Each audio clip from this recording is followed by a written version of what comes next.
sit right down here. And don't you touch anything. All right, Mama.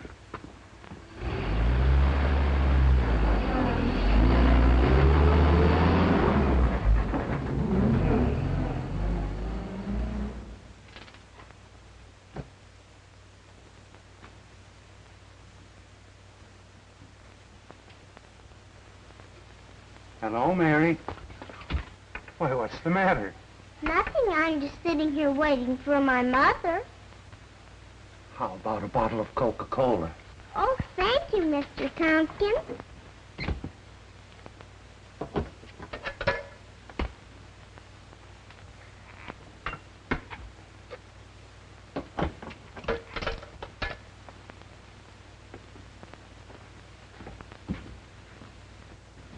Hello, Dad. Well, I thought you'd retired, Mr. Tompkins. I'm trying to. It's pretty hard, you know. I've spent most of the years of my life in this store here.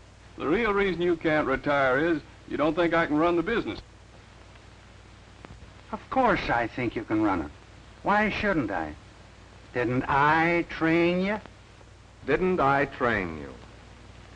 You know, that's just the way I feel about my boys. I feel if they can go out on the routes and do a good job, well, it's because I showed them the ropes. Of course, I know this isn't true, not literally. Ben Hawley is the sales side of my business. He handles the training, but I trained Ben.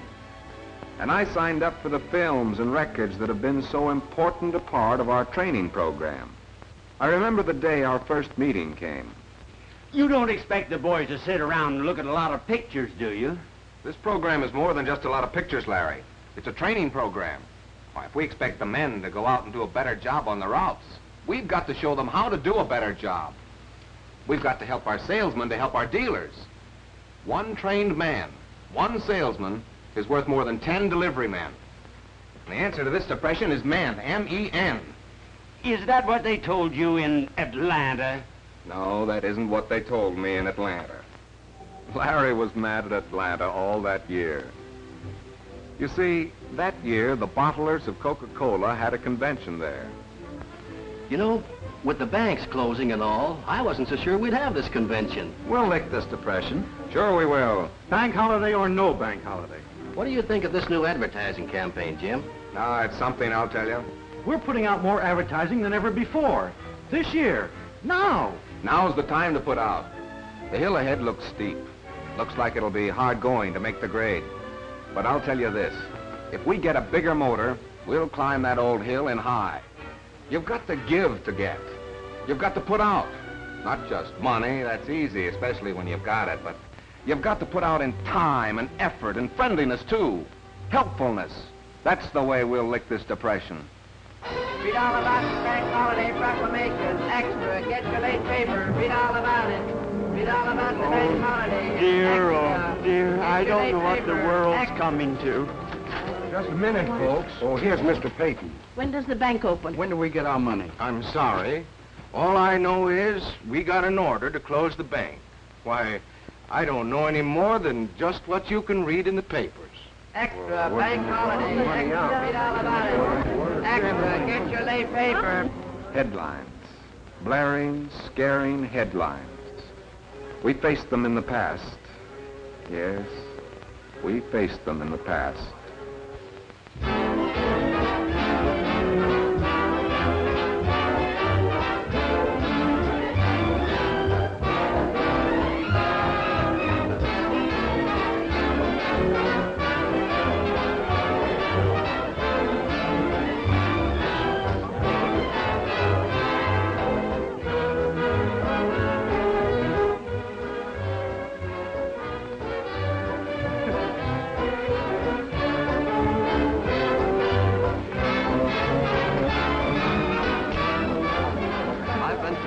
Big deals in my time, but this is the biggest I've ever run into. Hurry up, honey. We'll be late for the dance.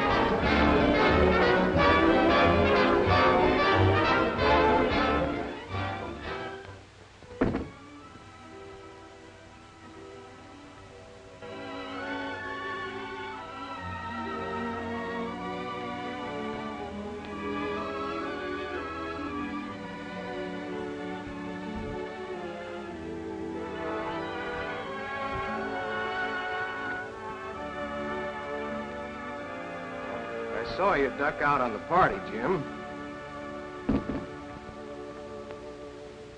I just came up here to listen to our radio program. We've come a long way in our advertising. You've come a long way in your business. Why, I remember the time when you used to run around with a horse and wagon selling Coca-Cola. Yeah, I've been thinking about that past. I always do when I want to get a line on the future.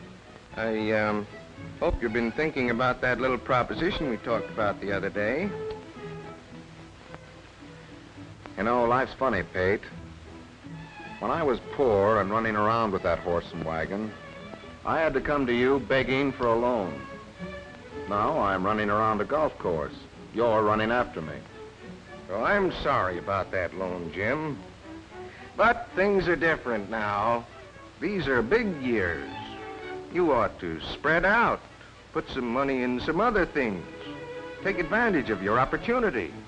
Up to now, my opportunity has been with Coca-Cola. I figure it still is. I figure that's the place for me to spread out. Look, Pate, in the old days,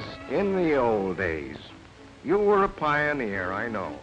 You were young and you were filled with courage, daring, alertness, going and doing.